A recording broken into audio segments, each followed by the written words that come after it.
live. Let's see who's here. Please comment and say hello. Good morning, Shirley Feldman. Mark, see you. Jonathan Alon. Good morning. Helen Feinstein. K. Good morning. If you're watching with us, please say hello. Boker Tov to Robert Levy. Helen Feinstein and Brian Feinstein, thank you very much. Good morning. Our students are live. We're now live on YouTube as well. So we now have YouTube and Facebook going through two different devices. Anyone please indicate if you can hear me clearly. On Facebook, just indicate if you can hear me clearly. Good morning, Dennis Solomons. I'd like to know from our Facebook students if you can hear me clearly. That way we can see if the system is working. Arnold Orchid, good morning.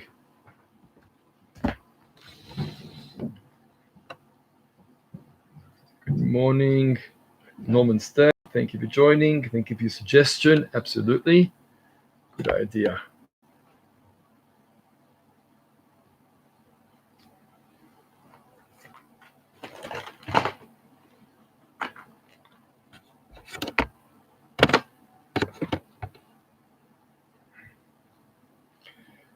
Clear. Arnold Orkun says it's clear. Thank you. I appreciate the feedback.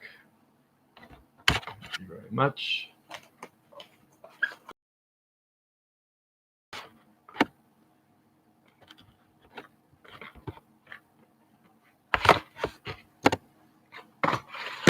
Yes, good morning, Mark Rochenheimer. Good to have you online.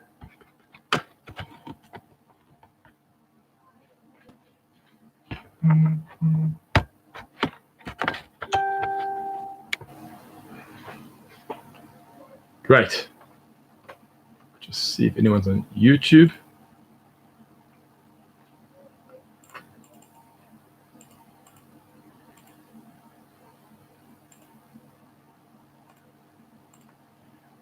Okay. Good morning from Lisa Stain. Michael, Lisa, thank you. Clear as a bell. Thank you, Dennis. I appreciate that feedback. Thanks for your help.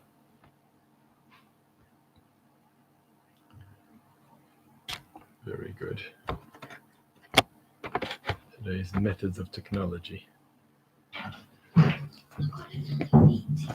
you don't. Same code?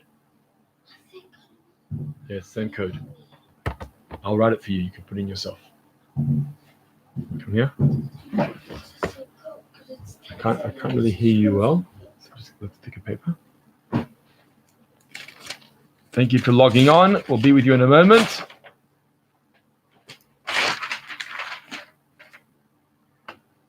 Just give me a few seconds as we get ourselves ready.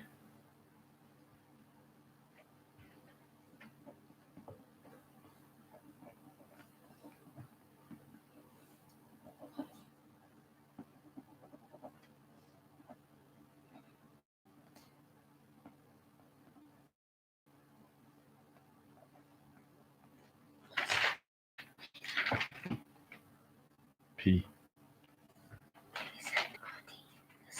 Password. You got that right, the same one.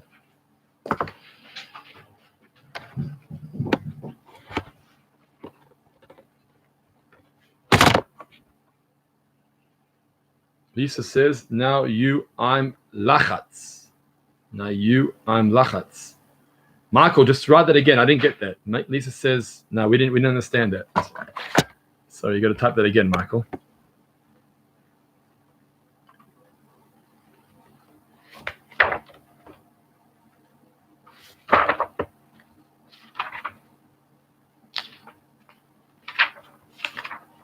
Okay, we're just waiting for everybody to log on.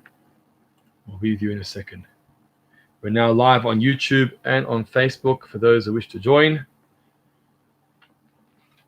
You can choose which one you want.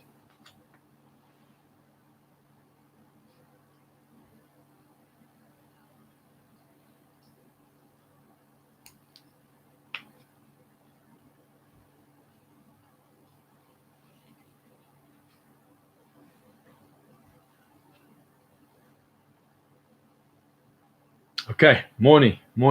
Hilly, Lipworth, good to see you. Great. Felicia Jenks, good to see you. Thank you for joining. I'm not welcoming everybody because I can't see everybody.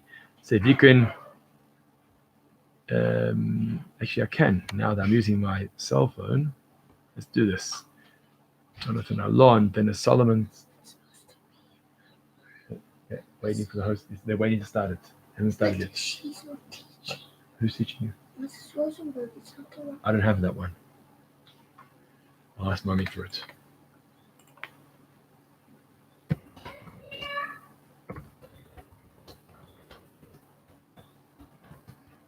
We're not going to.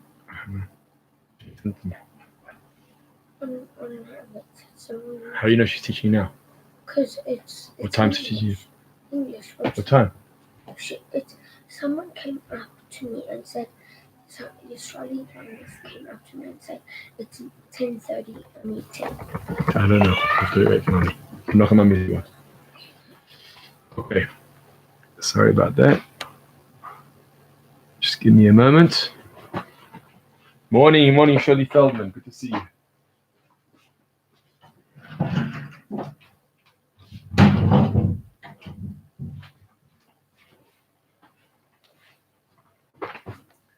Fantastic. Okay, we're going to start in just a minute. Right, let's get going. Sorry? So you gotta wait. Okay, don't worry about it.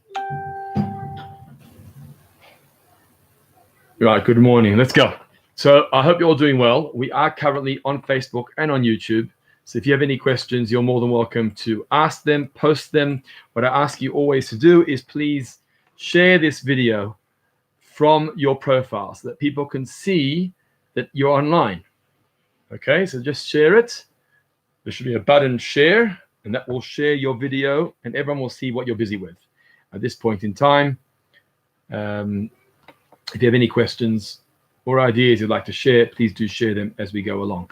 Yesterday we spoke about the connection between leprosy, tzaraat, and the lockdown and quarantine of leprosy, and the comparison that it has perhaps to the situation we find ourselves in today as well, a situation of quarantine, a situation of lockdown. Today, I want to focus on what led to tzaraat, what brought to tzaraat, what caused tzaraat. Okay, that's what we're going to focus on now. We know, as the sages tell us, that the Chazal tell us that the source and the cause of tzaraat is Lashon Hara.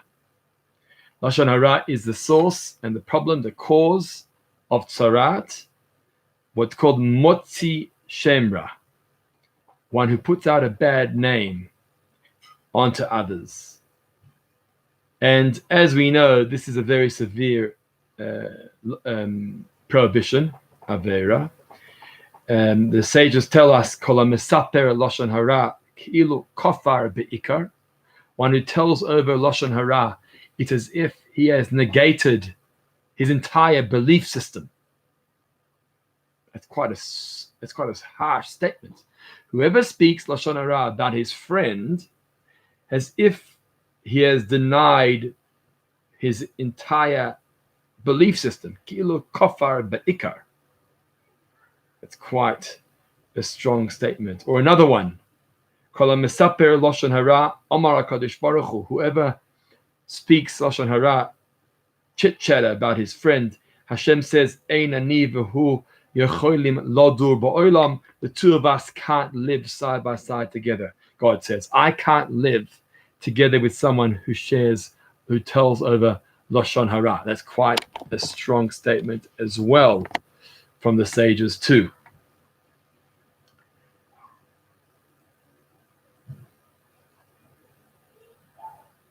So as we can see that the cause of tzaraat, the cause of leprosy, is actually quite a harsh avera that the sages have spoken very, very negatively about. And God says, if you speak lashon hara, you and I can't live together. That's quite a strong statement. So what I want to do today is I want to unpack this. Why is evil slander looked upon so negatively by God and by the commentaries and by the sages? Why is it so negative in the sages? Now, we know that lashon hara has been compared to a snake. What is the difference between a snake and any other wild animal when it comes to attack its prey? And this will explain the first problem with evil slander and why God is so upset and why God is so against and turned away from Lashon Hara. So we said that the Lashon Hara is compared to a snake. The Gemara Talmud tells us like a snake. What's the difference between a snake and a wild animal? I know most of us can't go to the Kruger Park right now, and normally post Pesach, many people go visit the Kruger Park. Now we can't do it, so at least now we can talk about it. The difference is that when an animal attacks its prey, it benefits from that prey. When a lion attacks buck, a deer, or whatever other animal, the lion wants to eat of that animal, and that's why it attacks the animal. So is that bad or good? Well, we can debate it. In fact, on a personal note, a personal story, I was once with the family in Kruger Park, and we're driving down the road, and we came across two lions that were sitting in the middle of the road. It was amazing. And suddenly the lions got up, and the lions moved onto the bushes on the side of the road, and it was very strange. Like there was nothing else around. What had they seen that we didn't see? It was quite amazing. And suddenly down the road, we saw a warthog walking by itself. And we were the only ones there in the middle of the road. This is amazing. So you can imagine the kids freaked out. The kids ducked down. But we literally watched a kill in front of our eyes. And a lion chasing the warthog, digging in, pulling it to the side of the road. It was a bit gruesome, something you don't always want to see. But, we had a moral dilemma at that point. When they were coming towards each other, we had a moral dilemma. Do we hoot? Do we honk our horns of the car to prevent this, to warn them? Because we could stop it. Or do you allow for nature to play its course? Sit back and watch the movie happen in front of your eyes. Not sure what your thoughts are on this. Let me know in the chat what your thoughts are. Do you say something? Do you not? Do you comment? Do you not? Not sure what you would say. Do you hoot? Do you wait? Do you stop? Let me know. It'd be nice to have some classroom participation here. So if you've got any thoughts on the matter, just share them. We'd love to hear them from you.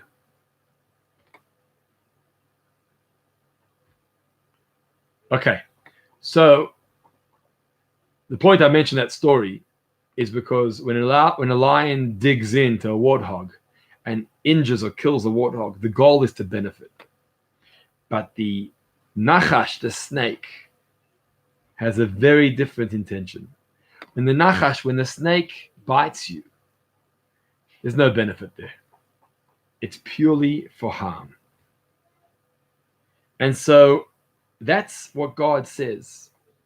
You want to sin and enjoy it?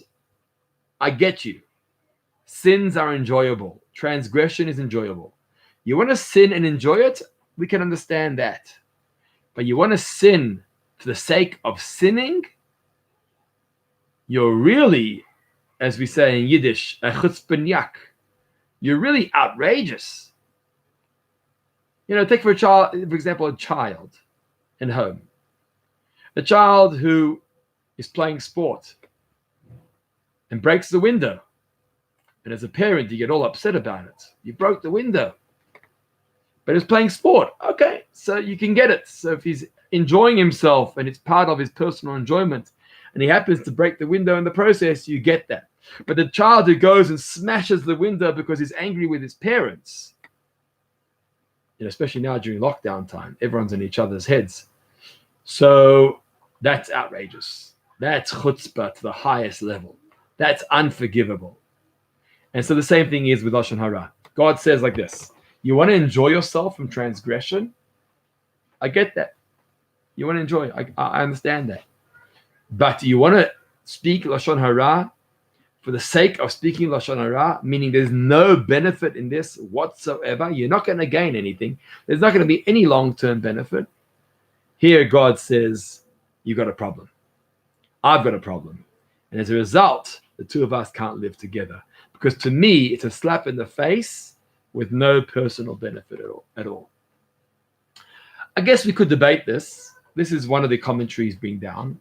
We could debate it to say, like when we speak Lashon Hara, it's actually very enjoyable. When you're sitting over a cup of coffee with a friend and you're talking about someone else and what he did and what she did and what they did, can we say it's got no enjoyment at all? And there's no enjoyment at all. And it's purely for the sake of sin and transgression or a slap to the face. I don't know. It's debatable. Do you call enjoyment of slander? Do you call it enjoyment?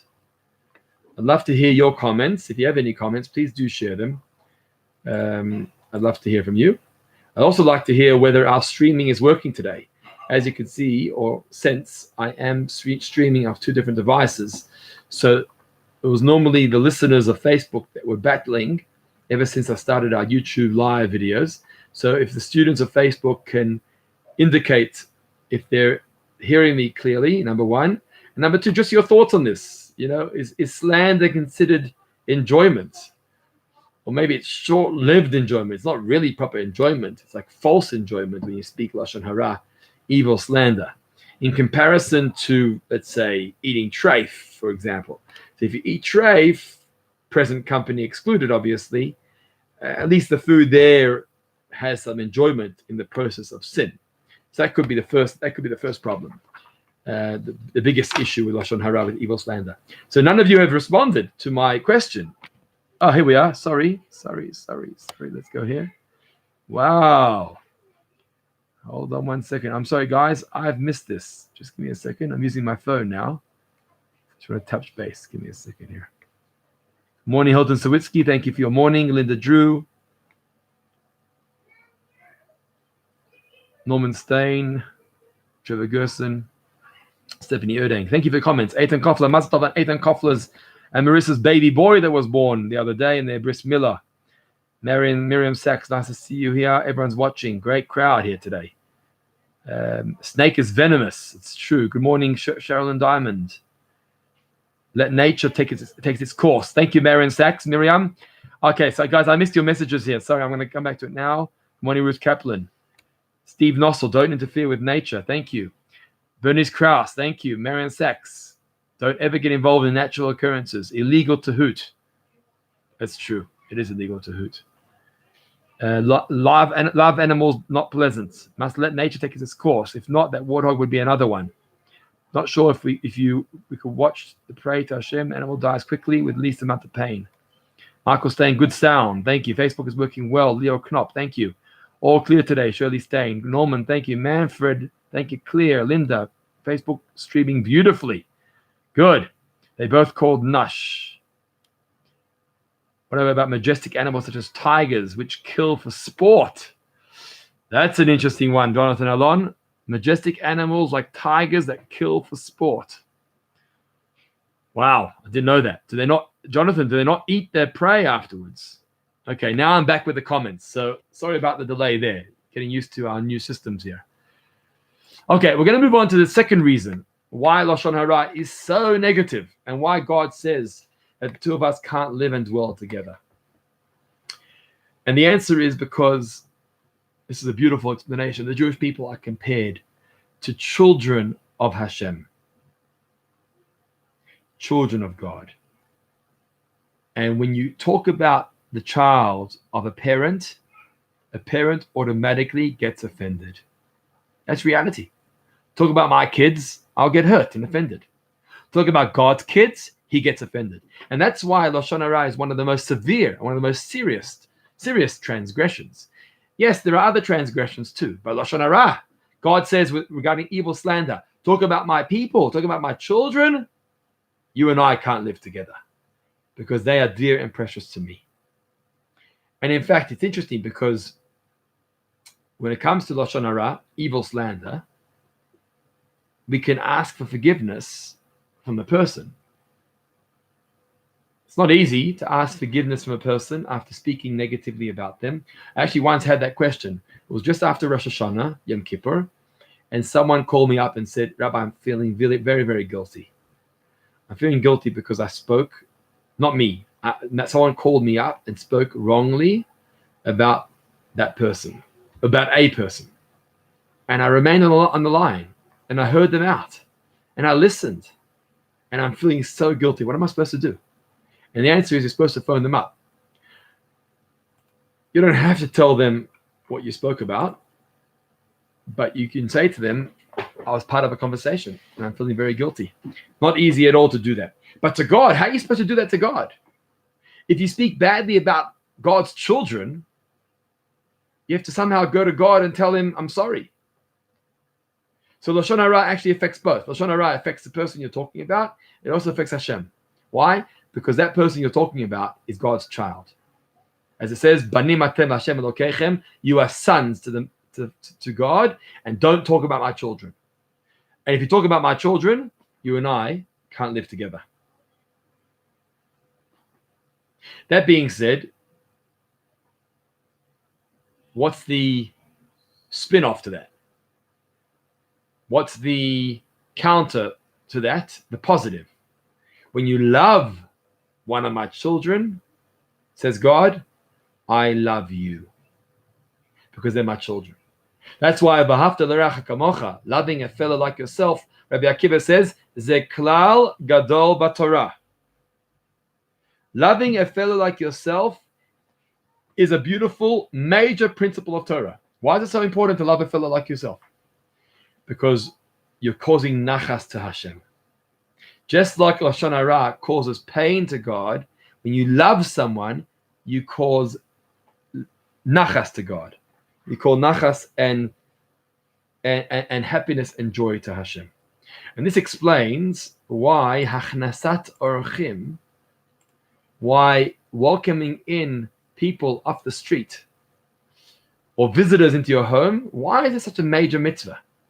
Why? It says, Gadol hachnasat orchim yoter mikabalat pnei hashchina. Welcoming in guests to our home is a major, major mitzvah. We can't do it now, unfortunately. Maybe through Zoom, through phone calls.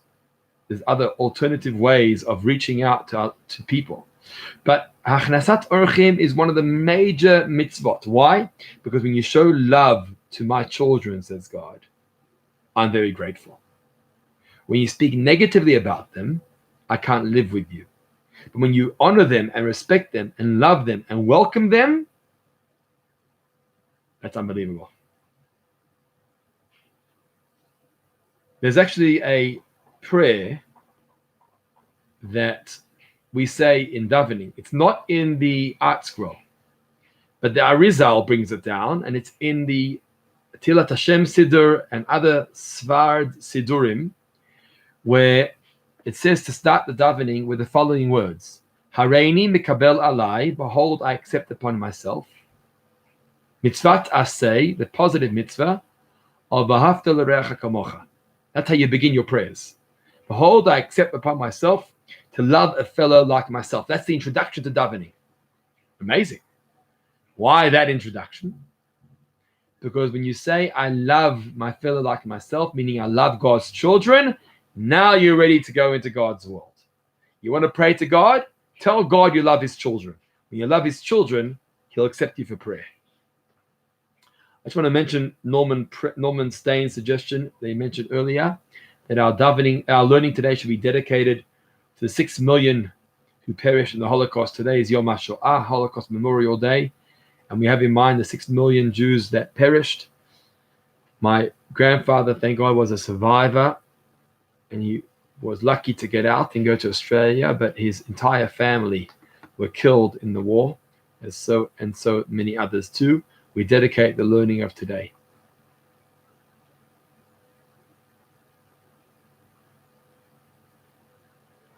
Here's an interesting one about Lashon Hara.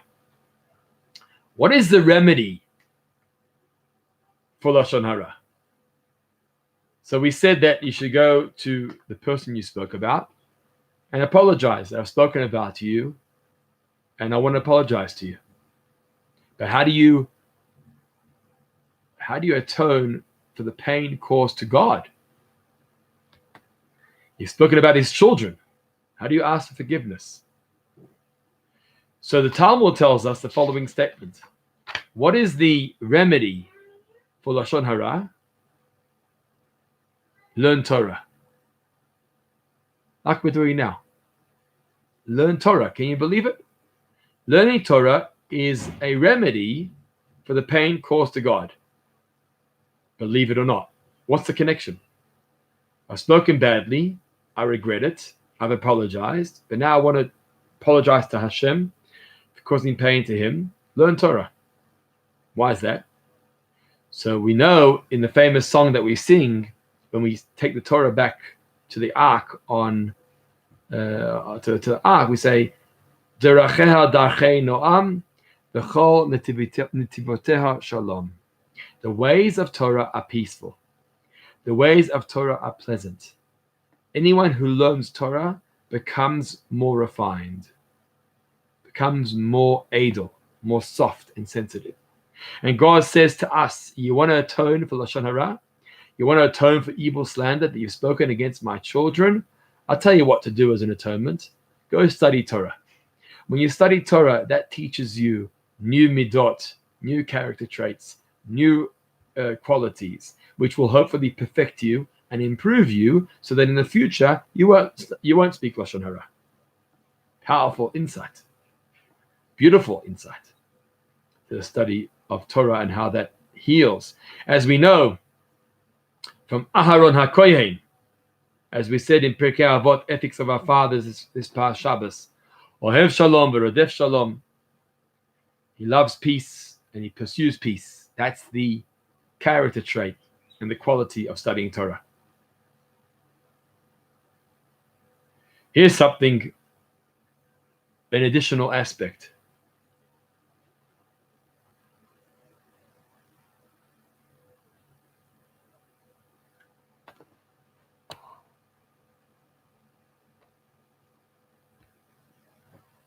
Sorry about that. Okay, back online. Here's something that that ties into yesterday's discussion. Remember yesterday, we spoke about the power of Shabbos, how going into quarantine for a week would heal the leprosy.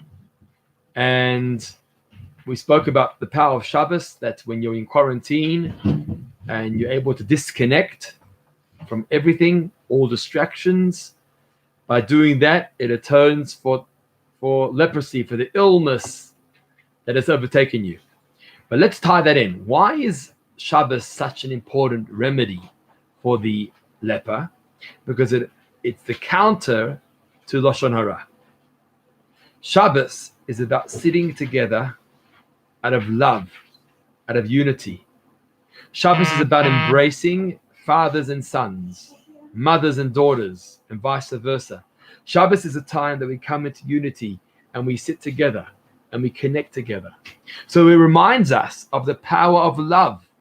It reminds us of the power of unity. It reminds us how important the relationship of parents and children is.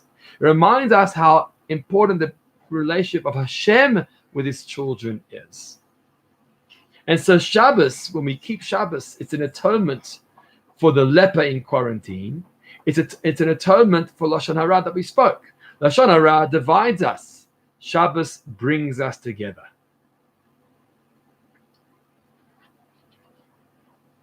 There's always a challenge with Shabbos, because when we sit around the Shabbos table, often the conversations become slanderous. When we're sitting together with our family, it's a good time to chit-chat about other people. But it's exactly the opposite of what's supposed to be accomplished. Sitting around the table with our fathers and our sons and our kids and our children is there to enhance ahava, love. Is there to remind us of the power of the relationship of God with his children, and therefore to remind us how careful we need to be when speaking about some other individual. And that was a character trait of the Berditchever, Rav Levi Yitzchak of Berditchev. He spoke so positively about other people. He found the schut and the merit and the positive aspect, even of a sinner, he was able to speak so positively about. And that's also the phrase that we say in davening. And with this I'll conclude. We say in the paragraph of Sim Shalom, towards the end of the Amidah, what does it say there? It says, Barcheinu Avinu, Kulanu Ke'echad. Bless us, our Father, all of us like one. What does it mean? Bless us, our Father, all of us like one. So simply speaking, we're saying to Hashem, bless us as a minyan, as a kehillah, as a community, as a nation. But there's something else here. When we are one, bless us, Hashem. Hashem blesses us when? Barcheinu Avinu. When does God bless us? Kulanu ke'echad. When we are connected, when we are loving each other, then Hashem blesses us. Because when children get along, parents want to spoil them rotten. When children get along, parents want to help them. When children are not getting along, God doesn't want to be there at all. And that goes back to the original statements. Whoever speaks Lashon Hara is as if he has negated his entire belief system. Whoever speaks Lashon Hara, God says, I can't live with him. Because if you can't speak nicely about my children, I don't want to live with you. But if you study the Torah and you improve your qualities, you improve your midot, you become better people, more refined, more sensitive, loving of my children, then I'm going to bless you. Barcheinu, I'll bless you. Any questions or comments that you'd like to share with us? It'll be nice to engage. If you have any comments, please feel free to comment. Otherwise, I hope you're all doing well. Nice to see everyone here. We've had over 30 plus students on Facebook today, which is phenomenal. Our listenership on YouTube is still growing, so we'll give that some time. But thank you for those who are following. Thank you, Linda, for your feedback. I appreciate that. Nice to have everyone online with us. Good to learn together.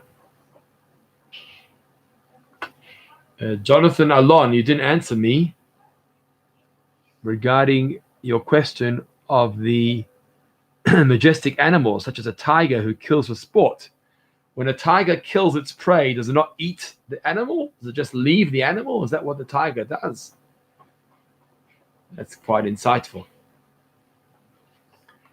Any other comments? Thank you, Shirley. Michael, thank you. I'm happy to see that the shir was clear.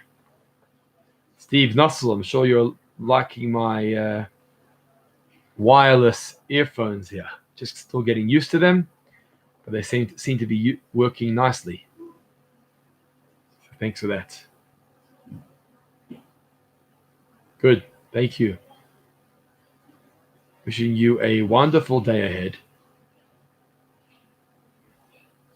You've all been wonderful. Thank you for your communication, for your comments. It's been nice to watch you all. Thank you, Helen. Mark Wachenheimer. God bless. Wish you all a wonderful day. Jonathan's comment. Well, at times, Rob, it can be volatile and hunts to satisfy emotion or simply for food. I wonder if it's a combination of both. Satisfy emotion with the eating of food. But anyway, it's a good question you asked. Interesting point you raised. Thank you for sharing that with all of us. It's nice when students engage through the comments. All right, all. I wish you all a wonderful day ahead. And may God keep us safe and sound and sane. And we'll be back tomorrow. Same place, same time. God bless. All the best. Over and out.